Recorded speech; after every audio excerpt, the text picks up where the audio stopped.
ওগুলো তো ঠিক আছে। আর বলছি, হ্যাঁ বল।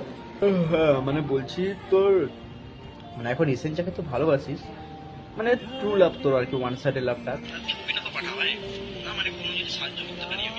আচ্ছা, মানে এটার ব্যাপারে তো আমি কাউকে বলিনি।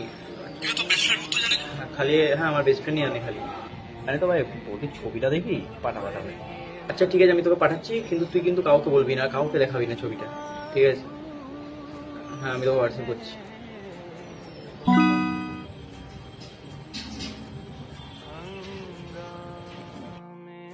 হ্যালো রাতুল, বলছি ওটা কিছু ব্যবস্থা করতে পারলি? তোর ছবিটা পাঠিয়েছিলাম আমি সেদিন।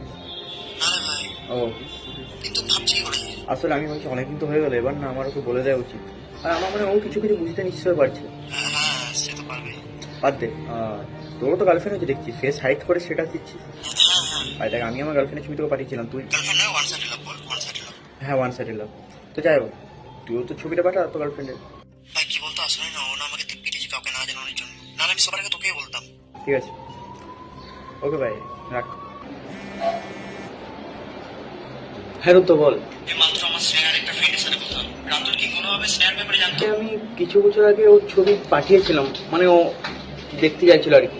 তোর তো সেরকম ফ্রেন্ডও ছিল না, কেন নিজের পায়ে কুড়ালটা মারলি? কি? হয়তো স্নেহাও তোকে ভালোবাসতো, সেটাই সুযোগ রাতুল নিয়েছিল।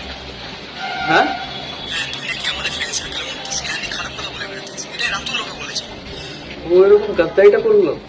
শুধু এটাই না, স্নেহার সাথে তোর প্রতি ভালোবাসাটা বলে যায়, সেটা সুযোগ নিয়ে রাতুল স্নেহাকে ওর সঙ্গে রিলেশনশিপে আসতে বাধ্য করে। মানে ও এখন রাতুলকে ভালোবাসে? মানে আমার ব্যাপারে ও কোনোদিন জানতেও পারলো না। झूठ की जमीन पर फरेब के ये सारे घर, इनमें रहने वाले तुमको सफेद दिल पत्थर, जिम्मा है ये कुदरत का या खता तुम्हारी है, जो भी है सब